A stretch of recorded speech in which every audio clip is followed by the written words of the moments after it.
listeners. My name is Cliff Ratza. I'm the author of 2 ongoing series of novels, the Lightning Brain series and its sequel, the Keeper series. And in addition to being an author and a writing coach, I teach at universities and have a consulting business. If you'd like to learn more about me, my books, my writing coach activities, please contact Prime Solutions via the lightningbrainseries.com website. Now, I try to make videos that I believe authors and writers and most people will be interested in. And the one I am now recording is my 4th consecutive podcast centered on Russia's Ukrainian invasion. This one is titled Media Messages from the Ukrainian Invasion. Character and concern of the people come through. And like its predecessors, I will make this podcast brief and to the point. Now, each person watching Ukrainian invasion videos or news reports come away with their own impression and point of view topics. What I'll do in this video is summarize some of mine, which are looking at what we can learn about the importance of the media, and all I want to do is mention the topics of interest. You can decide if they are important or make sense to you. So here we go. When watching the news, are you a channel surfer, switching frequently to find stories that scoop the other stations? Well, having done so, I think I can conclude that just about all the networks draw from the same central or similar news feeds. In other words, I find pretty much the same stories and video footage that serve the major concerns of the people. And another message comes through, which is one that writing coaches tell authors and fiction writers. There are 3 primary elements when writing a novel: storyline, characters, and dialogue.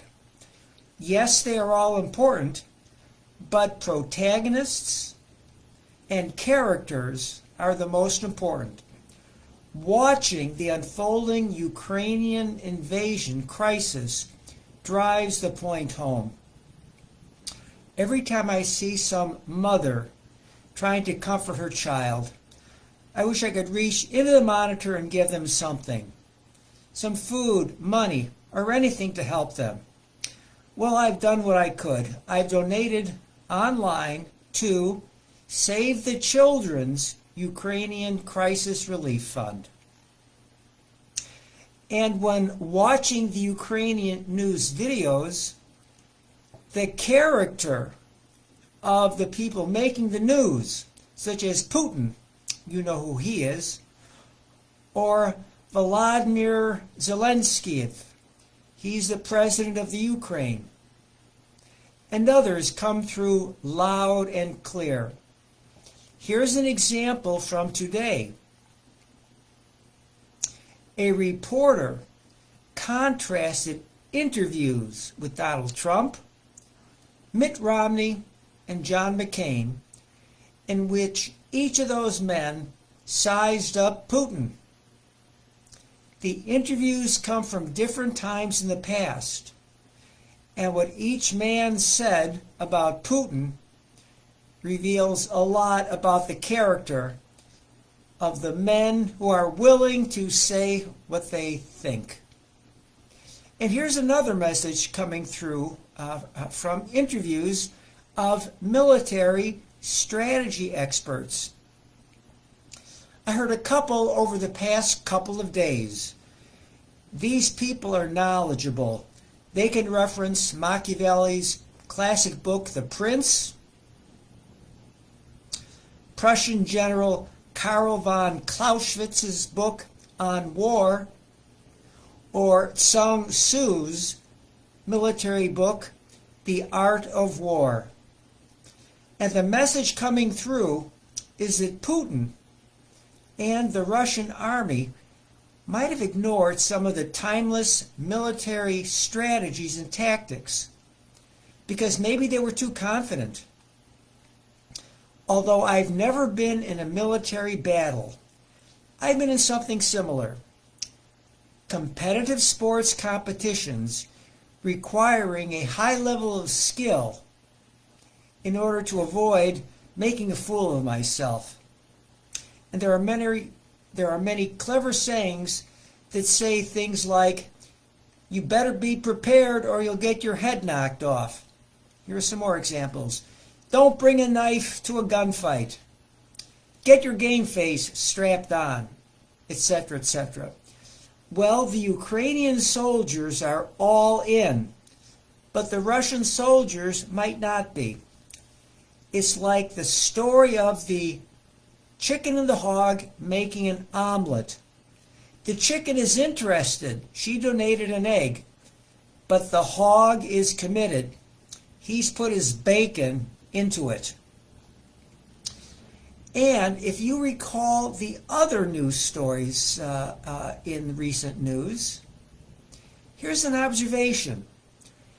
Only the issues of most importance get reported because the Ukrainian invasion takes up most of the attention. Well, here's what I noticed being reported, today and yesterday. IPCC's, that's the International, Panel on Climate Change. The IPCC's climate change report was in the news today. So was flooding in Australia and warnings about severe weather in the coming decades. So climate change is an issue the public cares about. And here are some others. Parents pushing back against regulations requiring their children to wear masks in schools. Evidently, parents are pushing back against some of the COVID-19 safety measures. And President Biden's State of the Union address tomorrow. The public wants to know how he plans to balance domestic versus international issues. And I read some articles a while ago talking about 4 traps. The Thucydides trap, the Tacitus trap, the middle income trap, and the Kindleberger trap. Well, here's how they apply for current events. President Biden is susceptible to the Tacitus trap. The Tacitus trap means that whatever he does will be criticized.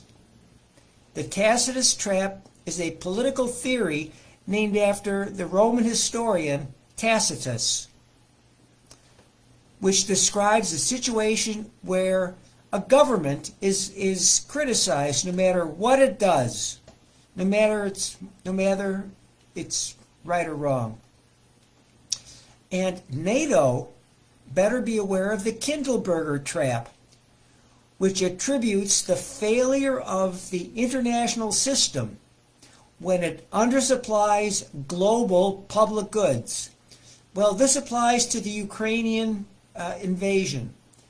The Ukraine needs military and economic support immediately. NATO and the United Nations need to act now to bolster the Ukraine in order to protect the international community from the likes of Putin. And I'll mention one other important issue. President Biden just nominated Ketanji Brown Jackson to serve on the Supreme Court. And there's general consensus she is qualified, and that having a black female on the Supreme Court better reflects America's diversity.